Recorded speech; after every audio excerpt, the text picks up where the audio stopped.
En el libro de San Mateo capítulo número 13.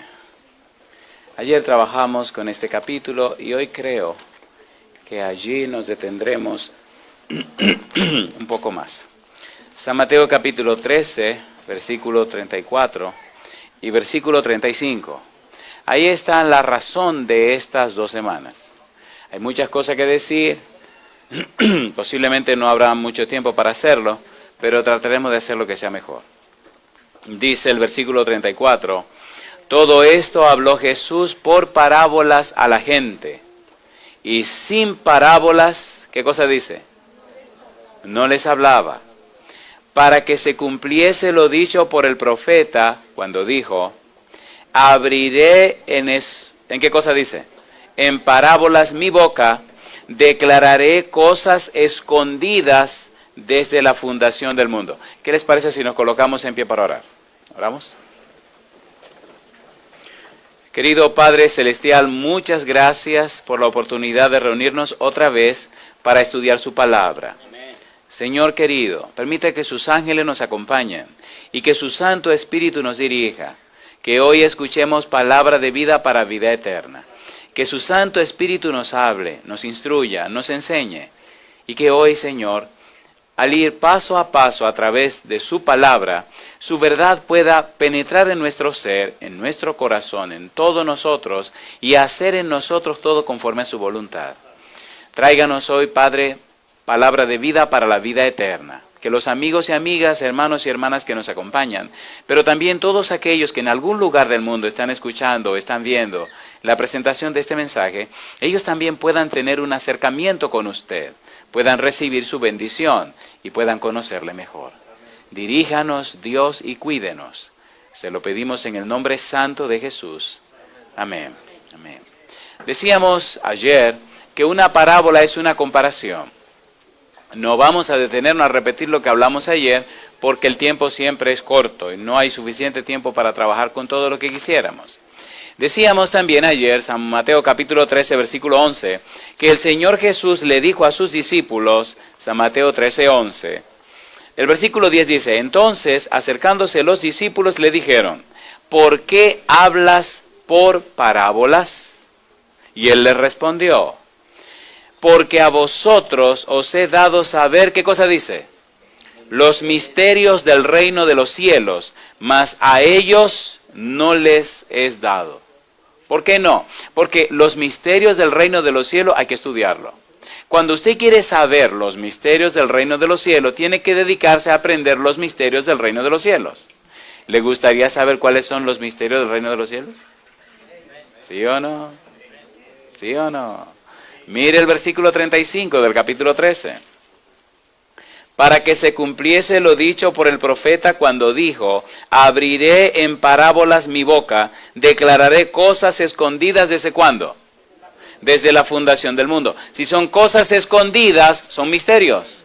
En la Biblia, la palabra misterio en el griego significa algo que debe ser descubierto, algo que debe ser dado a conocer. Algo que viene como resultado de la investigación. Por ejemplo, en el libro de Efesios, capítulo número 3.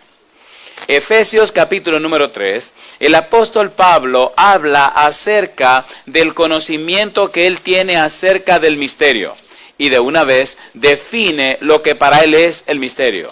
Efesios, capítulo 3, versículo número 1. Dice el verso 1.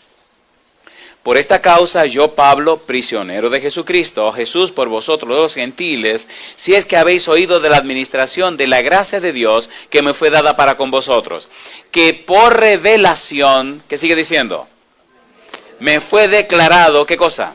El misterio, como antes lo he escrito brevemente. Y él añade, leyendo lo cual podéis entender cuál sea mi conocimiento. ¿En qué cosa dice? En el misterio de Cristo. Y la pregunta es, ¿pero cuál es el misterio de Cristo? ¿Cuál es el misterio? Y él sigue diciendo, misterio que en otras generaciones no se dio a conocer a los hijos de los hombres, como ahora es revelado a sus santos apóstoles y profetas por el Espíritu. Mi pregunta, entonces, el misterio de Cristo ha sido revelado, ¿sí o no? ¿Sí o no? ¿A quiénes le fue revelado? Dice el apóstol Pablo, a los apóstoles y profetas. ¿Quién se lo reveló? Ahí dice el Espíritu Santo. Ahora, una pregunta. ¿Verdad que está interesante esta manera de ir buscando la verdad en la Biblia? ¿Sí o no? Cuando empecé a estudiar la Biblia era un adolescente de 18 años. Y vi la Biblia y la veo todavía como un mapa. ¿Han visto las películas donde hay un mapa para encontrar un gran tesoro? ¿No han visto películas ustedes? ¿No se emocionan ustedes en la manera de cómo van descubriendo las señas y cómo se va aclarando lo que el mapa dice? Oiga, uno se emociona hasta que al final, ¿qué cosa? Encuentran el tesoro. Estoy haciéndole el ambiente porque esta noche hemos hablado de encontrar un tesoro. Y tiene que conocer las reglas del juego, si no, no va a encontrar el tesoro. Pregunto, ¿podemos saber entonces cuál es el misterio? ¿Sí o no? ¿Fue revelado el misterio? Dice el versículo aquí, misterio que en otras generaciones no se dio a conocer a los hijos de los hombres, como ahora es revelado a sus santos apóstoles y profetas por el Espíritu Santo. ¿Y cuál es el misterio? Que los gentiles, nosotros, son herederos, coherederos y miembros del mismo cuerpo y copartícipes de la promesa en Cristo Jesús por medio del Evangelio, del cual yo fui hecho ministro por el don de la gracia de Dios que me ha sido dado según la operación de su poder. Y dice Pablo, a mí, que soy menos que el más pequeño de todos los santos, ¿qué dice? Me fue dada esta gracia de anunciar entre los gentiles el evangelio de las inescrutables riquezas de Cristo y de aclarar a todos cuál sea la dispensación del misterio escondido desde los siglos en Dios que creó todas las cosas. ¿Desde cuándo estaba ese misterio oculto y guardado? Desde los siglos, desde la eternidad, desde el pasado.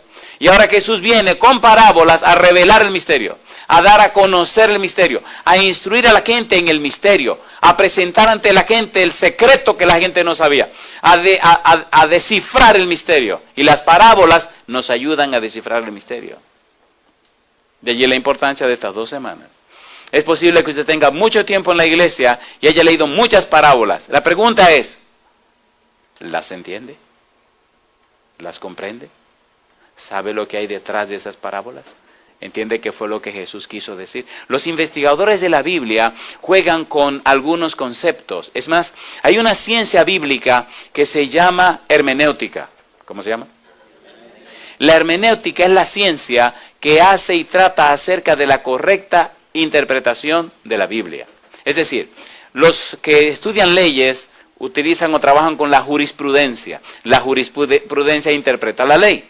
La Biblia, entonces, tiene una ciencia, es la hermenéutica. La hermenéutica le dice cómo entender la Biblia. Hay otras palabras que no creo que tenga ningún interés de estar trayendo por aquí, pero sí voy a hacer sus definiciones. Número 1, una cosa es lo que la Biblia dice. Número 2, otra cosa es lo que quiere decir. Y número 3, otra cosa es enseñar lo que quiere decir. Número 1, lo que la Biblia dice. Número 2, lo que quiere decir. Y número 3, cómo enseñar lo que quiere decir. ¿Qué estamos haciendo con esas 3 cosas? Se llama exégesis. ¿Cómo se llama? Así que cada noche vamos a hacer una exégesis bíblica. ¿Pero cómo? De forma que usted lo pueda entender y que podamos juntos edificarnos en la palabra de Dios. ¿Se entiende lo que estamos diciendo? A ver, ¿sí o no? Entonces, ¿esto es una clase? Sí, señor. ¿Esto es un seminario? Sí, señor. ¿Cómo se llama? Las parábolas de Jesús. No habrá tiempo de ver 40 ni 52, pero yo creo que con 14 parábolas que usted comprenda son suficientes para alcanzar salvación y vida eterna en Cristo Jesús. ¿Estamos de acuerdo? ¿Están listos? ¿Podemos comenzar con la de esta noche? ¿Seguro que están listos? ¿No hay que aclarar un poquito más el negocio este? ¿Sí o no? Vamos a orar. Ustedes están muy serios. Vamos a orar. Pónganse en pie, vengan. Lo noto como muy serio. Suéltense, les digo, suéltense. Suéltense, están muy tensos. Señor, nuevamente tocamos la puerta del trono de su gracia para pedir que su santa gracia nos asista y su espíritu nos llene. Ahora, al estudiar la parábola de esta noche, permítanos, Señor, comprenderla, entenderla, asimilarla, integrarla a nuestra vida y hacer las decisiones necesarias para que esto sea efectivo y eficaz en nuestra vida. Señor, le amamos, le alabamos, le bendecimos y le adoramos.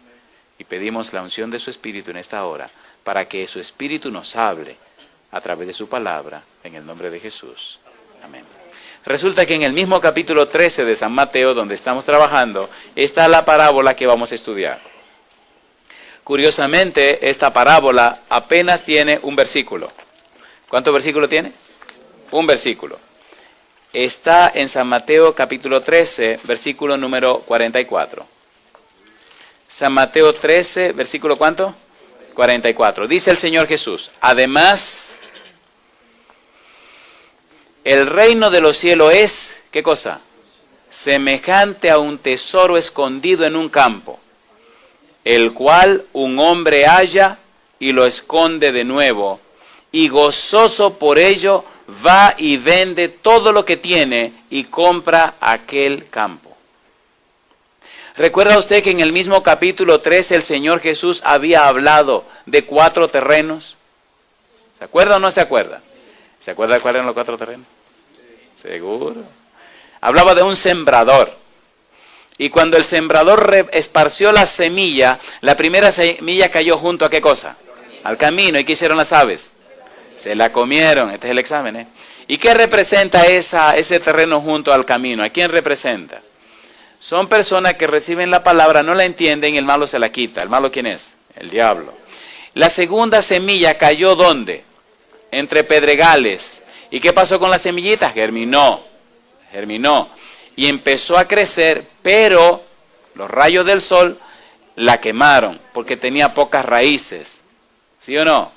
¿A quién representa ese tipo de esa experiencia? Son aquellos que con gozo reciben la palabra, pero cuando vienen los problemas y las dificultades, la dejan y entonces se apartan. Número 3. En la tercera semillita cayó ¿en qué lugar? Entre espinos. Y germinó. Pero entonces, ¿qué ocurrió? Que los espinos la ahogaron.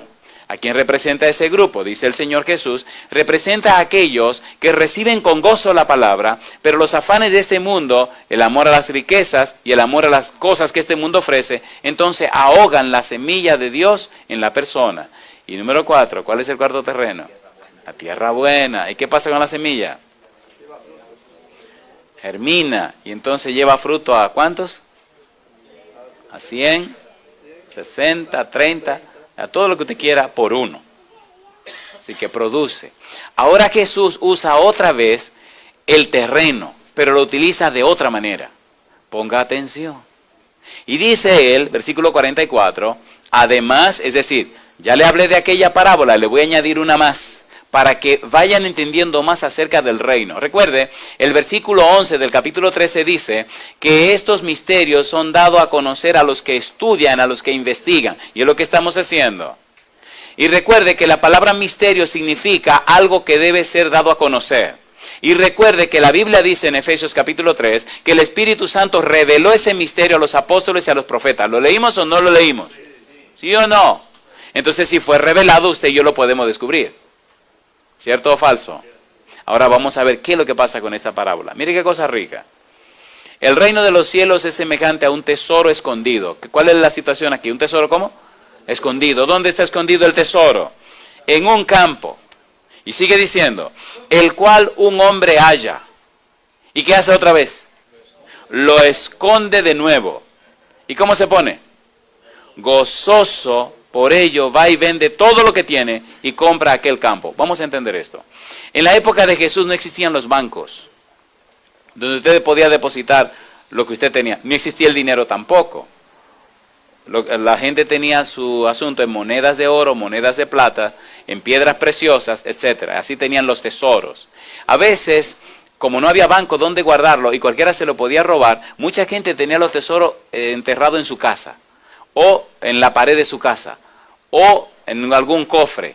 Y generalmente lo enterraban en cofre o en algún envase de barro, de manera que la humedad no dañara el envase, sino que lo preservara. Y como el barro viene de la tierra, pues se preserva por una cantidad inmensa de tiempo. A veces había problemas entre una nación y otra, y los que venían de otro lugar acababan con todo y se robaban todos los tesoros. Las personas mejor lo enterraban. Ponían al lado de un árbol, tantos pasos de un árbol, o de una roca grande, tantos pasos de la roca. El asunto es que muchas veces morían esas familias y esos tesoros quedaban escondidos allí. Al pasar el tiempo, alguien podía estar trabajando en un campo ajeno, labrando la tierra y de repente, ¡pum!, se encuentra con un cofre. Y cuando ve lo que hay, dice, no, espérate. Si digo que esto está aquí, el dueño del terreno es el propietario de todo lo que aparezca en su terreno. Así estaba establecido en la ley. Pero ¿qué dice el tipo? Espérate, este tesoro perteneció a alguien, quién sabe cuánto tiempo hace. Volvió y lo escondió, se fue a su casa, vendió la casa, vendió la ropa, vendió los zapatos, vendió el asno, vendió el caballo, vendió todo lo que tenía, lo vendió todo. Y entonces, ¿qué hizo con ese dinero? Compró el campo. Y al comprar el campo, todo lo que el campo tiene, ¿de quién es ahora? Es de él. ¿Fue sabia la decisión del hombre? ¿Usted cree que sí? ¿Sí o no? A ver, ¿sí o no? Pues claro que sí. Si lo pobre infeliz lo que reunió fueron $10,000 y el tesoro cuesta 60 o 70 millones de dólares, ¿valió la pena o no valió la pena? Ahora, ¿qué es lo que Cristo nos quiere decir? Aquí viene lo lindo. ¿Qué es lo que significa la parábola? Tenemos que hacerle pregunta a la parábola. Primera pregunta, ¿quién está diciendo la parábola? El Señor Jesús. Primera pregunta. ¿Qué cosa es el reino de los cielos? Recuerde que Él dice, el reino de los cielos es semejante a. Es decir, A, reino de los cielos, es semejante a B, parábola. Si usted descubre B, la parábola, descubre el reino de los cielos. ¿Se entiende? ¿Se entiende o no se entiende? Si usted quiere saber cómo conseguir el reino de los cielos, descubra la parábola. Si usted descubre la parábola, si entiende la parábola y hace lo que la parábola dice, ¿qué se lleva a usted? El reino de los cielos. ¿Sí o no? ¿Sí o no? Seguro que sí. A ver, comencemos primero por esa palabra, el reino de los cielos. ¿Verdad que todos queremos ir al reino de los cielos? Pues no van ahí. Mire qué interesante. Porque al reino de los cielos uno no va. Ay. Porque el reino de los cielos no está hablando del cielo, está hablando de una persona. Es una persona el reino de los cielos. ¿Ven cómo comienzan a cambiar las cosas? ¿No un tesoro que la persona encuentra? ¿Sí o no? Entonces no es un lugar donde la persona va. Pastor, ¿qué le pasa a usted? Mire, espérese, usted me está confundiendo, pastor. Vamos a ponernos claros. Ok, San Lucas. Capítulo número 17, versículo 21. ¿Verdad que se va a comenzar a poner bueno esto? San Lucas 17, 21. Versículo 20, 21. San Lucas 17, 20, 21. Voy a ser bien preciso porque no disfrutamos de todo el tiempo que quisiéramos. Pero después, si usted quiere, nos sentamos y le damos más grande, más duro al negocio. Me fascina esto. Dice el versículo 20. Preguntado por los fariseos cuándo había de venir el reino de Dios, les respondió y dijo. ¿Qué le preguntaron los fariseos? ¿Cuándo va a venir el reino de Dios? Y Jesús le contestó, el reino de Dios no vendrá con advertencia, ni dirán, helo aquí o helo allí, porque he aquí el reino de Dios está entre vosotros. ¿Quién estaba entre ellos? Entonces, ¿quién es el reino de Dios? Jesús. Si usted tiene a Jesús, tiene el reino de Dios. Si no lo tiene, por más cristiano que usted sea, no tiene nada. ¿Sí o no? Esto no es asunto de religión, es asunto de relación. Hay muchos que se llaman cristianos, hay muchos que son religiosos, pero no son cristianos. ¿Cierto o falso? ¿Sí o no? ¿Saben quiénes son los que más daño le han hecho al cristianismo? Los religiosos. Pastor, ¿qué le pasa? Sí, nosotros los religiosos somos los que más daño le hemos hecho al cristianismo. Porque el mal testimonio que nosotros damos hace que otros no se acerquen a Cristo Jesús. ¿Cierto o falso? Miren, déjense de cosas, que vamos a hablar claro. Y dicen, ¿y esos son los cristianos? Conmigo que no cuenten. Entonces son piedra de tropiezo. Una pregunta, ¿ustedes quieren que hablemos claro o quieren que le dore la perla? A mí no me gusta adorar nada, a mí me gusta poner la cosa clara. Porque cuando usted se pierda, no va a... No, que yo no sé. No, si usted se perdió, se perdió. Olvídese. O si salvó, se salvó. Pregunta número 1. ¿Quién es el reino de Dios? Cristo Jesús. Cosa linda. ¿Quién es el reino de Dios? Jesús. Y ya de ahí usted puede añadirle todo lo que usted quiera. No, que la Biblia dice, que diga lo que usted quiera, pero él dice, el reino de Dios está entre ustedes. No es una cuestión que viene, no. Yo soy el reino de Dios. Y así vamos a ver muchos títulos lindos que tiene el Señor Jesús. Ok, vamos a trabajar con la parábola, vamos a seguir descubriendo cosas. Número 1, San Mateo capítulo número 13, versículo número 30, versículo número 44. San Mateo 13, 44. Recuerde que decía, el reino de los cielos es semejante a un, ¿qué cosa? Tesoro escondido en un campo. ¿Tesoro escondido dónde? En un campo. ¿Encontró la persona el tesoro en el campo? ¿Podía llevarse ese tesoro? No, porque el campo no era de él. Cosa rica. Primero tiene que hacer ¿qué cosa para llevarse el tesoro? Comprar el campo, comprar el terreno. Ahora, si el reino de los cielos es Jesús y es semejante a un tesoro, entonces ¿quién es ese tesoro? ¿Quién es el tesoro? Cristo Jesús.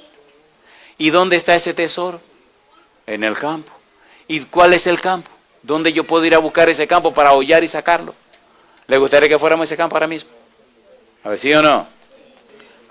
Una pregunta. ¿Está interesante esto o no está interesante? A mí me gustan estas cosas porque me gustan las profecías también. Me fascinan. Porque cuando uno va profundizando y descubriendo más cosas, en estos días recibí un libro de un doctor argentino. Hizo un trabajo maravilloso. El capítulo de la Biblia más difícil de entender y de explicar se llama Daniel capítulo 11. Toda la Biblia entera es una belleza, pero si usted se sienta con Daniel 11, va a sudar. Y este hombre hizo todo un trabajo sobre ese capítulo, versículo por versículo y palabra por palabra. Y cuando uno se sienta a leer eso, ay, es como si uno estuviera comiéndose un manjar. Mientras uno más estudia la Biblia, más crece. Y mientras más crece, se hace más feliz y se confirma más su salvación. Una pregunta, ¿está usted haciendo planes para salvarse, para ir al reino de los cielos? ¿Para ir al cielo? ¿Recibiendo el reino de los cielos que es Cristo Jesús? ¿Cuántos tienen planes de salvarse? Gloria a Dios. San Mateo, capítulo número 6, versículo 19 en adelante. Vamos a empezar a entender algunas cosas. Ahorita vamos a hablar de dónde está ese campo. Pero vamos a hablar primero de lo que hizo el hombre para comprar el campo. San Mateo capítulo 6, versículo 19. El tipo encontró el tesoro, lo tapó otra vez, lo escondió, salió corriendo a vender todo lo que tenía. ¿Qué significa eso? San Mateo capítulo 6, versículo 19. ¿Qué dijo Jesús? No os hagáis tesoros en la tierra, donde la polilla y el orín corrompen, y donde ladrones minan y hurtan. ¿Eso es cierto o falso? Sino, haceos tesoros, ¿dónde? En el cielo, donde ni la polilla ni el orín corrompen, y donde ladrones no minan ni hurtan. Porque donde esté vuestro tesoro, ¿qué cosa? Allí estará también vuestro corazón. La pregunta, si el hombre encontró el campo, si encontró el tesoro, si vendió todo lo que tenía y lo vendió para comprar el campo y adueñarse del tesoro, ¿dónde iba a estar el corazón de esa persona entonces? En ese tesoro, ¿sí o no? Ahora, ¿por qué? Porque le costó todo lo que tenía. Cuando usted da todo lo que tiene por una causa, su corazón está en esa causa, ¿cierto o falso? ¿Sí o no? ¿Verdad que el campo costaba bastante, que este hombre tuvo que vender todo lo que tenía? ¿Sí o no? ¿Sí o no? Y como decía Cantinflas, la moraleja, joven. O sea, ¿cuál es la moraleja de esta parábola? ¿Qué es lo que el Señor nos quiere decir? Si descubrimos qué cosa es el campo, y si descubrimos el costo del campo, entenderemos la belleza de la salvación. Hubo un hombre en la Biblia llamado Pablo, el apóstol Pablo, que entendió eso. Filipenses capítulo 3. Filipenses capítulo 3. Versículo número 7 y versículo 8. Miren lo que le pasó a Pablo. Filipenses capítulo 3, versículos 7 y 8. Dice el versículo 7, Filipenses capítulo 3, versículo número 7. Pero, dice él, cuantas cosas eran para mí ganancia, las he estimado como pérdida por amor de Cristo. ¿Y qué dice él ahora? Filipenses 3:4. 3:8. Y ciertamente, ¿cómo dice? Aún estimo todas las cosas como pérdida por la excelencia del conocimiento de Cristo Jesús, mi Señor, por amor del cual lo he perdido, ¿cuánto? Todo. Y lo tengo por basura para ganar ¿a quién? Alabado sea el nombre de Dios. Mi pregunta, ¿tiene esto que ver con la parábola, sí o no? ¿Sí o no? Para Cristo salvarlo a usted, ¿cuánto tuvo que dar? Todo. ¿Cuánto tuvo que dejar? Todo. ¿Cuánto tuvo que perder? Todo. Y para usted seguirlo a Él, ¿qué le está pidiendo Él a usted? Todo. Ahora, qué interesante. ¿Y qué es lo todo que nosotros tenemos? Nada. Porque cuando usted nació, ¿qué tenía? Nada. ¿Y cuando se muere, qué se lleva? Nada. Pues entonces, ¿qué es lo que usted tiene? Nada. Pues no sea bobo, haga el negocio, délo todo y llévese a Cristo. ¿Sí o no? La gente se afana. Hay una historia que no quería contarle, pero voy a tener que hacerlo. Y esto no es un cuento, es una historia verídica. ¿Sabe que hay personas que nacen en la pobreza? Yo también. Y entonces el papá se espanta y se va de la casa y deja a la mamá con los muchachitos. A mí no me pasó, mi papá se murió. Y entonces, ¿qué ocurrió? Que empezaron a trabajar duros todos. Y decía el chiquito, cuando yo sea grande me voy a comer un huevo entero. ¿Han visto que hay casas muy pobres que sancochan un huevo y lo parten en 4 y a cada quien le dan un pedacito, un cuartillo de huevos? Ustedes no sé si han tenido granja en su casa. Algunos tienen gallina en su casa y fantástico, pero hay casas donde no tienen gallinas. Así que había que comprar el huevo, sancocharlo para que rindiera más y partirlo por pedazos y darle a cada quien un pedacito con un poquito de aceite y un poquito de ¿qué sabe Dios? Mandioca, le dicen ustedes, o plátano, bueno, lo que sea. Y el chiquito decía, cuando yo sea grande me voy a comer un huevo entero. Así que se convirtió en un hombre neurótico. Se llama neurótico autoavaro.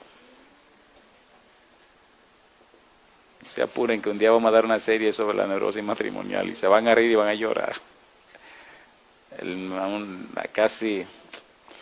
Ay, eso no me gusta decirlo. ¿Quieren que se lo diga? ¿No se van a ofender? Pues no se lo digo. 9 de cada 10 seres humanos tienen serios problemas psicológicos.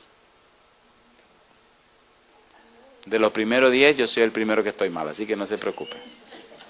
Uno de ustedes está sano, pero no soy yo. Sigamos más con el asunto este. Y el hombre trabajó duro y se hizo rico, se casó con su esposa y todo. Pero cada vez que la esposa tenía que gastar algo, mire, espérese, no. Y si era para los hijos, pero cuando se trataba de él, gastaba y se hizo millonario. Pues claro, ¿cómo no? Y le decía, el tipo se enfermó y ya era un señor mayor, tenía hijos y nietos, una fábrica, una empresa, muchas cosas y sus hijos. Y cuando estaba en el lecho de muerte le decía al hijo mayor, un tipo muy recto, muy responsable, muy cumplidor, le decía, cuando yo me muera, todo lo que yo tengo lo hice yo con mi propio sudor, con el sudor de mi frente. Yo a nadie le pedí nada, así que todo esto es mío. Yo cuando me muera me llevo todo lo que es mío. Ven acá, yo quiero hablar contigo, le dijo el hijo mayor, tipo cumplidor.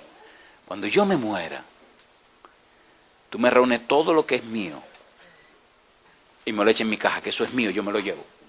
No lo dejo lo mío a nadie. Y le dijo, papá, sí, cómo no, está bien. Los otros hermanos se preocuparon porque el hijo mayor era un tipo que era muy cumplidor. Cuando prometía una cosa, la cumplía. Así que el viejo se tranquilizó. Llegó el día último ya donde el tipo se iba y agarró al hijo y lo agarró así, lo apretó y le dijo, tú siempre cumples tu palabra. Papá, yo voy a cumplir mi palabra. ¿Tú sabes muy bien? Sí, papá, no se preocupe. El tipo se murió. Y los hermanos chequeando a ver qué va a hacer el hermano mayor. Ustedes son curiosos, lo veo a todos así esperando y entonces ahora. Compadre, llegó el último día y lo llevan a la funeraria, un funeral de esos funerales pesados. Y llega la parte final donde se tiene el sermón. Se termina todo, entonces se cierra la caja. De esas cajas de medio cuerpo, usted ve al muerto desde la cintura para arriba, una caja pesada, una caja cara. ¿Le gustaría a usted una de esas, para que sí? A mí no. De ningún tipo la quiero así. Entonces, llegó el momento de cerrar la caja y sellarla con unos tornillos que hay en unas crucecitas muy lindas, pero cuando te le hacen así, se pega la tapa con lo de abajo y ya ahí te fastidiaste y te quedaste encerrado. Y entonces llega el momento y cuando ya tapan, los hermanos hacen... Y dice el hermano mayor, un momento, por favor levanten la tapa. Y levantan la tapa. Y él hace así, entra la mano en su saco y saca una chequera. Y muy serio la pone encima de la caja y comienza a escribir. Y hace un cheque a nombre de su papá. Y le pone la cantidad total de todo lo que significaba la fortuna que el papá tenía en dinero, en propiedad, de todo se lo puso. Y como él firmaba junto con su papá, se lo firmó. Rompió el cheque, se lo puso. El papá estaba así muy serio, porque estaba muerto. Y le puso el cheque ahí en el pecho, ahí arriba. Y entonces le dice, papá, ahí está todo lo que tú tienes. Cuando llegue allá, cámbialo. Lo taparon y lo enterraron. Yo no sé si el tipo cambió el cheque, pero le entregaron su dinero. Usted se ríe. Vamos a ser sinceros aquí, usted y yo, con risa duele menos. ¿Verdad que dedicamos poco tiempo a buscar a Dios? ¿Sí o no? ¿Verdad que con arrojo, con ahínco y con afán queremos ganar más dinero cada día? ¿Sí o no? Si tenemos un carrito, párate ahí y se arregla un poquito, queremos otro. Si tenemos una casita, no, quiero otra. Siempre queremos algo más y no buscamos el reino de Dios y su justicia. ¿Cierto o falso? ¿Sí o no? Y se pasan los años y se pasa el tiempo y viene la vejez. Y usted ve a la gente todavía en la vejez, afanando porque hay que ganar más. Pero ven acá, ¿qué te pasa a ti? Descánsate. No, que la vida está cara. Y con dinero en el banco y se van a morir. Y una tacañería de que no querer gastar. Vamos a ser honestos, ¿eso es verdad o no es verdad? Su tesoro y sus cosas están ¿dónde? Aquí en la tierra. ¿Qué es lo que la parábola nos quiere decir? Entremos en detalle ahora. Si el reino de Dios es Jesús y el tesoro es Jesús, ¿cuál es el campo? ¿Cuál es el campo que debo comprar? ¿Cuál es el campo que debo obtener donde el tesoro está escondido?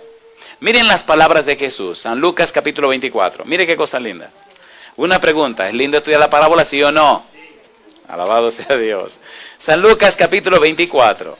El Señor Jesús había muerto y resucitado. Los discípulos, Él se le presentó a los discípulos para despedirse.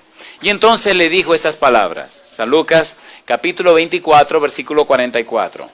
Dice el versículo 44. Y les dijo, ¿qué cosa?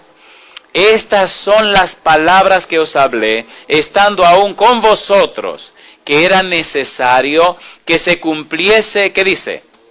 Todo lo que está escrito de mí, ¿dónde? En la ley de Moisés, ¿dónde? En los profetas, ¿y dónde?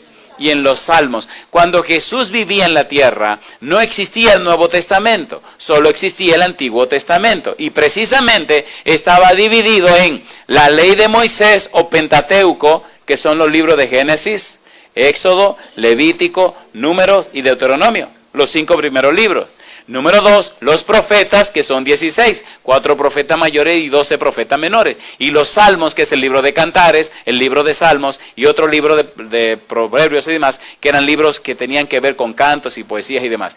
Todo el Antiguo Testamento estaba dividido en 3 partes. Y él dice que ahí es donde se da testimonio de él. Es decir, ese es el campo donde yo estoy enterrado. Ahí es donde tú me puedes encontrar, ¿sí o no? A ver, ¿sí o no? San Juan capítulo 5, versículo 39. Mire cómo lo dice más claro San Juan. ¿Usted quiere encontrar el tesoro? Agarre la Biblia. Juan 5, 39. Dice el Señor Jesús: escudriñad las Escrituras, porque a vosotros parece que en ellas tenéis, ¿qué cosa? Vida eterna, el reino de Dios. Y ellas son las que dan testimonio, ¿de quién? De mí. ¿Usted quiere encontrar el tesoro? Agarre la Biblia. ¿Usted quiere encontrar el tesoro? Estudie la Biblia. ¿Usted quiere comprar el campo? Compre la Biblia. Comprar la Biblia significa llenarte con ella. Hay gente que tiene muchísima Biblia en su casa.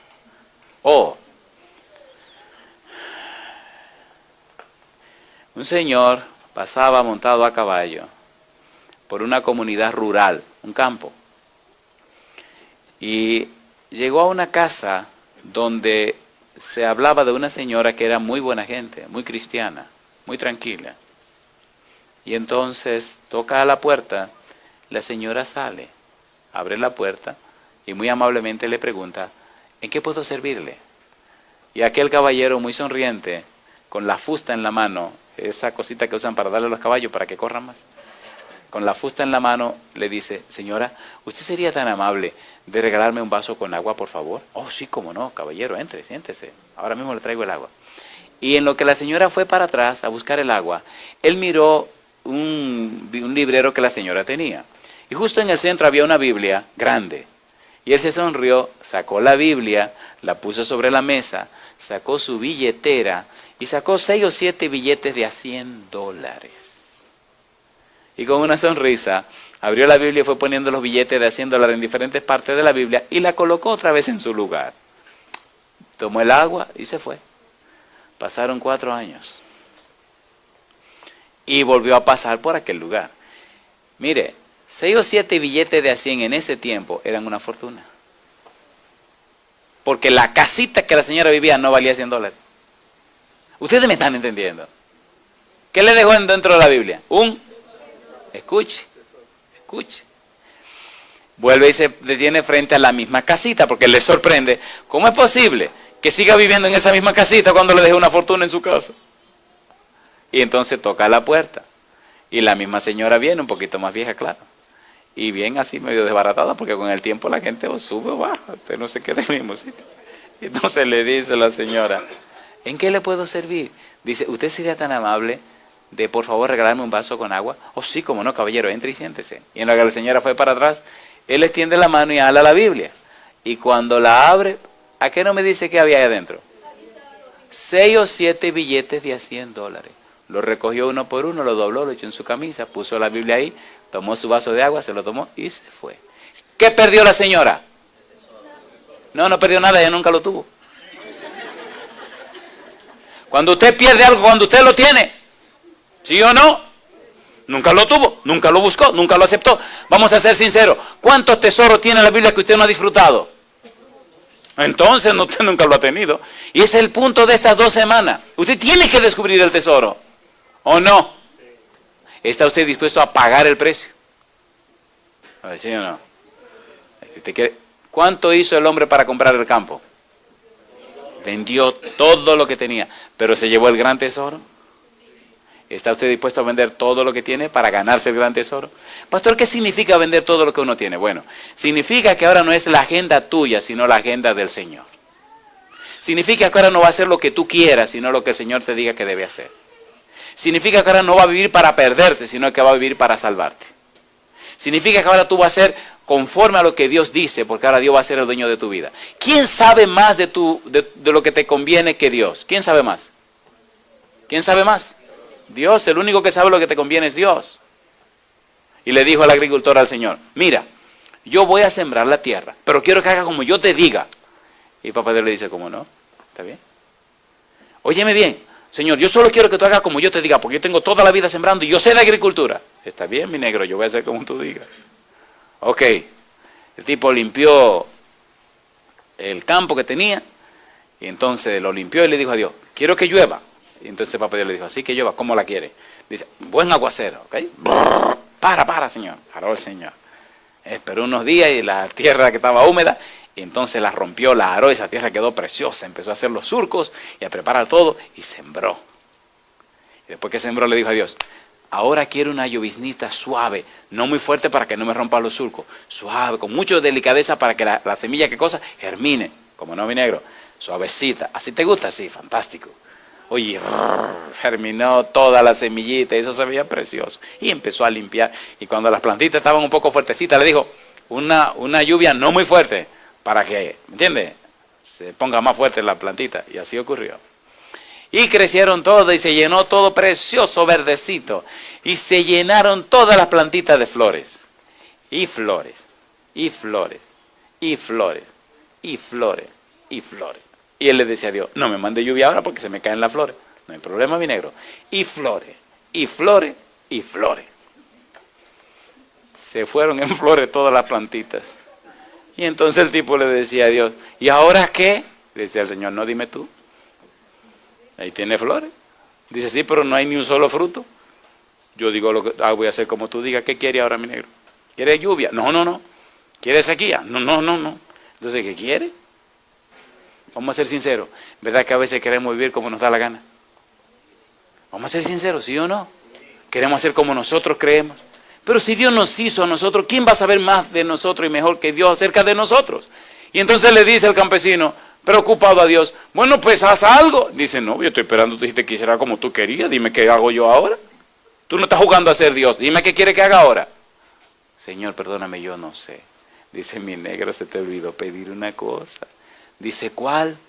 Se te olvidó decirme que envíe los vientos del norte. Vientos del norte, ¿y para qué quiero yo vientos del norte?